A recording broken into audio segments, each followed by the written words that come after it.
Hi guys, as you can see, I'm in the ATC mode and just getting some, already backgrounds on. I sometimes use my backgrounds, or when I started something, don't like it, leave it. I didn't use it then for ATC, it doesn't matter, I can paint over it. So I will show you 3 today. And I start with modeling paste through a stencil. 3 different stencils here. Not really important what it is, just slap a bit of texture on, nothing else. I will put paint over it at the end and then work the texture out again with some gesso. But first, I start with some, while that dries, I start with some drawing. And what I did is actually, I gesso over it, of course, but what I did drawing-wise is I did 3 cats, very, very whimsical cats. So, and I think I only started with 1, and then I thought, oh, it would be fun to have 3 with different expressions, and that's what I did. And I gave, the title is a German title. And when you read that, it is called Katzenjammer. It's a bit difficult for English-speaking people to pronounce it, I think. But it's not that difficult, I think. Should be possible. Katzenjammer. It just could mean a hangover. But the word Katzenjammer, Katze it's a cat. Katzen, it's the plural of cat, of course, and to jammer means to moan or to whine.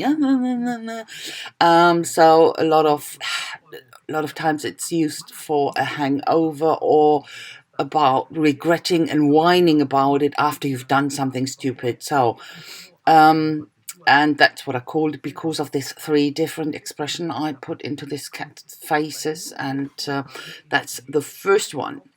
So, hallo ihr Lieben, ich werde euch heute eine Dreier-Serie ATCs zeigen. Und zwar habe ich die Hintergründe, habt ihr gesehen, die waren schon da, die schneide ich mir immer in ATC-Form und kann die dann hinterher benutzen.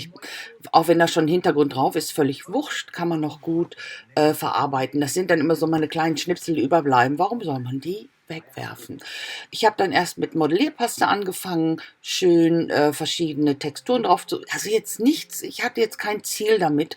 Ich wollte einfach nur Textur drauf kriegen, weil ich wusste, ich werde was zeichnen und werde das ausschneiden und dann draufpacken. Also in dem Sinne war es völlig wurscht, was im Hintergrund war, wie texturreich es war oder auch nicht. Völlig wurscht. So, und dann habe ich mit der ersten Katze hier angefangen, so ein bisschen whimsical, also dieses niedlich, also definitiv nicht real, wie ihr seht. Und habe mir dann gedacht, Mensch, ja, warum nicht verschiedene Gesichtsausdrücke, und habe dann die nächste Katze, die ihr hier sehen könnt, erstmal so ein bisschen Überraschung, dann diese hier, die lacht einfach nur, die ist fröhlich, und dann die dritte, die kommt ein bisschen später, das ist dann so diese schlecht gelaunte. Und deswegen habe ich dann den Titel Katzenjammer gewählt. Euch muss ich nicht erzählen, was Katzenjammer bedeutet. Ich zeichne alles vor, muss ich immer. Ich kann, also Freihand ist nicht, ich muss das mir alles vorzeichnen. Und dann gehe ich noch immer mit dem Stift drüber, so koloriere das hier immer schön mit meinen Aquarellmarkern. Und dann fange ich an mit den Hintergründen. Ich bleibe bei allen 3 Hintergründen, nehme die gleichen Farben, einfach mit den Fingern aufnehmen, und dann gebe ich die auf die ATCs und verwische die, verblende sie also auch mit meinen Fingern. So arbeite ich wirklich am liebsten. Bisschen Deppich off, ja. Ein bisschen nehme ich ab mit dem Tuch, je nachdem, einfach wie ich dann auch Lust habe. Aber wie gesagt, arbeite hier einfach nur mit meinen Fingern, und das ist das, was ich am liebsten mag, so den direkten Kontakt mit der Farbe. Mich inspiriert das einfach, das gibt mir was, und ja, ich mag das. So, hier auf dem gehe ich einfach mit einer Rolle drüber mit Gesso, um die Textur wieder herauszuarbeiten. So you could see me here putting the paint onto my ATCs and that's what I like to do. When you watch my videos, you know that I really like to work with my fingers. The direct contact, having the paint on my fingers, that inspires me really a lot. And I don't know if it's me or others as well. So, and just blend them all together, and I will stay in that color scheme with all my with all the three ATCs. And here I used a brayer with gesso to work out the texture of this modeling paste in the background and start to stamp a bit. Absolutely nothing I thought about before, just to get some visible texture into the background as well. I already have a lot of texture with my modeling paste, so it doesn't need that much. And a lot will be covered by the cat images anyway. So just using here a white Posca to get something white into, and I will put the cat on with 3D foam tape. So, und dann habe ich hier einfach nur ein bisschen gestempelt. Da ist ja schon sehr viel Textur drauf, ein bisschen visuelle oder sichtbare Textur jetzt mit den Stempeln. Gar nichts, was ich mir so überlegt habe, einfach so, was ich gerade gegriffen habe. Man sieht eh nicht viel, weil ich ganz viel verdecke auch mit den Katzenbildern, und habe die dann draufgeklebt mit dem 3D-Tape, Klebebandstreifen, was auch immer. Und das war dann schon die erste. So, die anderen beiden, wie ich gesagt, ich bleibe ja in der Farbe und benutze also wirklich immer die gleiche Farbe, gebe sie ein bisschen anders auf, ein bisschen mehr von dem Grün, ein bisschen mehr von dem Türkis, wie auch immer, verblende sie aber immer wieder mit meinen Fingern. Und hier ist die Katze, die ich zuletzt male. Das ist dann die nicht so gut gelaunte Katze, die ich hier male. Das mache ich im Prinzip genau wie alle anderen. Erst vorzeichne mit Bleistift, radiere eine Menge. Und wenn ich dann fertig bin, gehe ich dann hinterher drüber. Erst hier mit dem Inkstift, hinterher nochmal mit dem Posca. You know, I have to, when I draw, I have to erase a lot. And yeah, but that's me, and I don't mind really, you know. I'm pretty happy with what I can draw and I can't. I could be better if I would practice much more. The problem is, while I practice, I can't do something else. So that's it's a lazy excuse, I know, but that's me, and you know, it's okay for me. Yeah.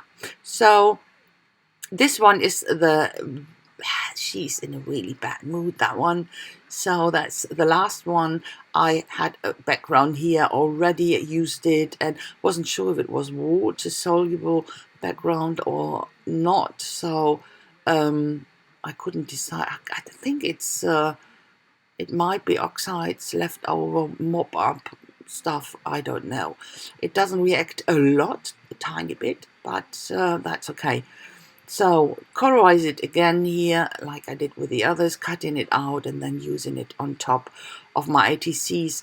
You saw I've done the background, and with this ones I will go in with gesso with my fingers, go over the raised areas with gesso to work out the texture, and then I will put the cats, I cut it out actually, and then I put it on as I did with the others, 3D foam tape, and glue it on top. A bit of stamping I do actually with all of them. Not that I wanted to have it, it's not a focus, definitely not a focal point, so just a bit of stamping, just what I could grab at that moment, you know. So here I work out the background texture with gesso with my fingers, as I said, with go over the raised areas. Ich habe dann hier die beiden einfach mit Gesso auf meinen Fingern, bin ich dann leicht über die Oberfläche gegangen, einfach um auch hier die Textur auszuarbeiten, und Stempel auch wieder. Aber wie gesagt, einfach so, was ich gerade so gegriffen habe. Das macht oder sollte keinen Sinn machen. Das ist einfach Spaß haben. Das ist das, was ich meistens mache auf meinen ATCs. Da plane ich auch nicht großartig. Wie ihr gesehen habt, ich habe mit einer Katze angefangen, habe mich dann entschieden, 3 verschiedene zu machen. Das ist etwas, was so im Flow kommt, was ich dann, ja, entscheide oder wonach ich mich fühle, definitiv. Ein bisschen Shading hier und da, also Schattierungen hier und da, aber im Prinzip alle drei ungefähr gleich, einfach mit den verschiedenen Gesichtsausdrücken. Und werde hier dann noch hier die, klar, die Kanten mache ich hier jetzt noch, aber werde hier noch Wörter raussuchen, einfach die so ein bisschen passen, auch zu dem Gesichtsausdruck. Und ich hätte das letztendlich auch selber schreiben können auf dem Computer und dann mit schwarzem Hintergrund und weiße Schrift. Aber ich muss ehrlich sagen, ich war in dem Moment zu faul. Also habe ich mir die 3 Wörter rausgesucht, die so ungefähr, ja, passen könnten. You know, I could have made my own labels here with chosen words, but I was, to be honest, I was a bit lazy, so that's why I went for this chit chat labels, and that's it. And yeah, that's the close up is coming now, and yeah, so it's the end. And I will say thanks a lot for watching, guys. I hope you like it, and if so, please leave me a thumbs up, and a comment would be very, very, very much appreciated. I hope I will see you very soon with my next project. Until then, I wish you a fantastic time, and yeah, don't forget to stay creative, guys. See you, bye bye. So, ihr Lieben, das ist jetzt schon das Close-up gewesen. Die Fotos kommen jetzt auch und ich sage einfach mal vielen, vielen Dank fürs Schauen. Ich hoffe, es hat euch gefallen. Wenn dem so ist, dann lasst mir doch einen Daumen hoch da und einen Kommentar würde ich mich sehr, sehr drüber freuen. Und ich hoffe, ich sehe euch ganz, ganz, ganz bald wieder. Bis dahin wünsche ich euch eine tolle Zeit, aber vergesst bitte nicht, bleibt kreativ. Bis dann, Leute. Tschüssi.